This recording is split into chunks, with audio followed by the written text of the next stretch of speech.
Hey, welcome back to the third and maybe final week of Why is PJ contacting her reps this week? Or, are we still talking about this? As always, this is a non exhaustive list. The first three topics are repeats, so I won't go too in depth with them. We just really need to keep pressure on our representatives. Number one is the DHS funding. We have begun feeling the squeeze from a partial government shutdown. As of today, TSA PreCheck and Global Entry has been shut down. This is at a time where a large snowstorm is headed to the northeast and citizens are attempting to fly to flee the winter storm. So Trump has already said that he will not be negotiating for this government shutdown. It's all the Democrats' fault. It's a very the beatings will continue until morale improves sort of attitude.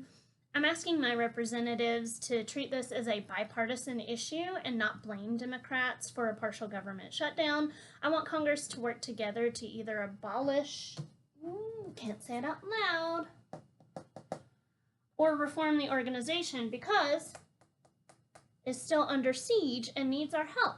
We desperately have to rein in the organization, and that starts with the funding package for DHS. Number two is the SAVE Act. We don't need to make voting harder and disenfranchise voters or penalize women for changing their names after they got married. We don't need to enforce an unconstitutional poll tax by requiring ID that costs money, especially a passport that costs well over $100. This bill was created to solve a voter fraud problem that has been repeatedly debunked. I will continue to ask my senators to vote no on the Save America Act.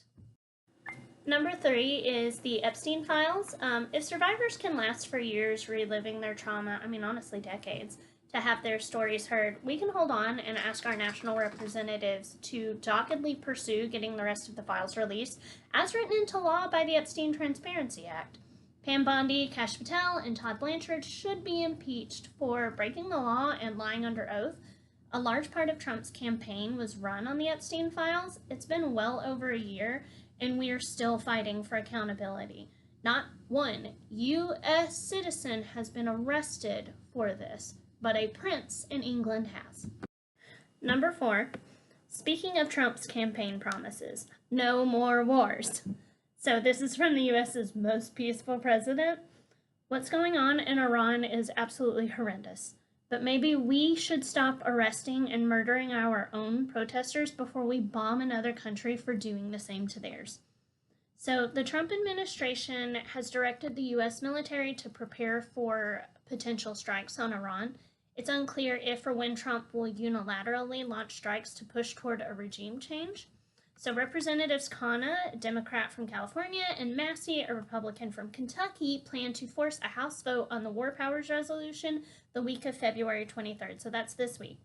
I'm calling to demand my House representatives support H-Con Res 38 and my senators support Resolution SJ Res 59, the bipartisan War Powers Resolution, and stop the Trump administration from launching military strikes on Iran without congressional authorization. Congress must maintain its war powers authority and prevent a military escalation in Iran. Number five, stop ICE from building camps in my state. So this one is both for my national reps and my state representatives.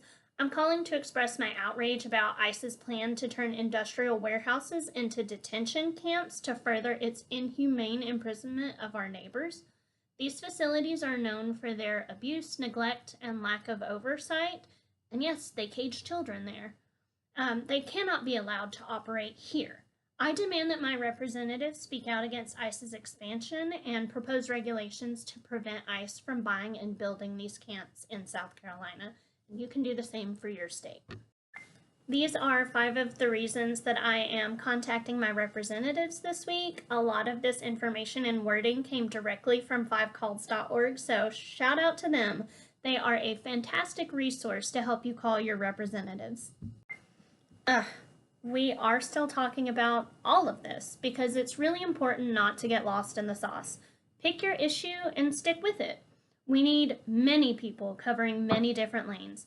Anything you can contribute, be it calls, mail, email, protesting, running for office, gathering and verifying information, organizing, donating money, or other resistance that I have missed. It's all important no matter what you're doing. And hey, champ, I'm proud of you.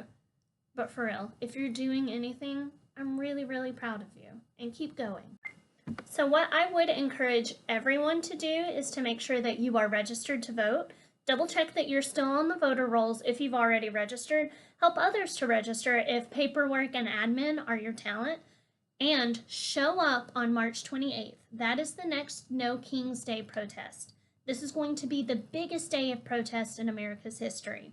We will stand up as a country and say that our love for our neighbors and our freedom outweighs the fear-mongering and oppression of the current administration. If you live in the South Carolina Midlands, come see me March 21st at Hazelwood Brewery starting at 3 p.m.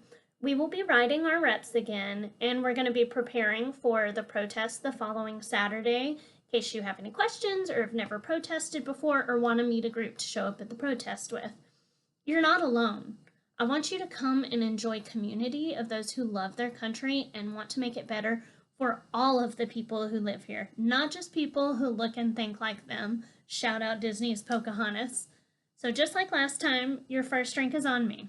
All right, my darlings, that's it for today. Bye!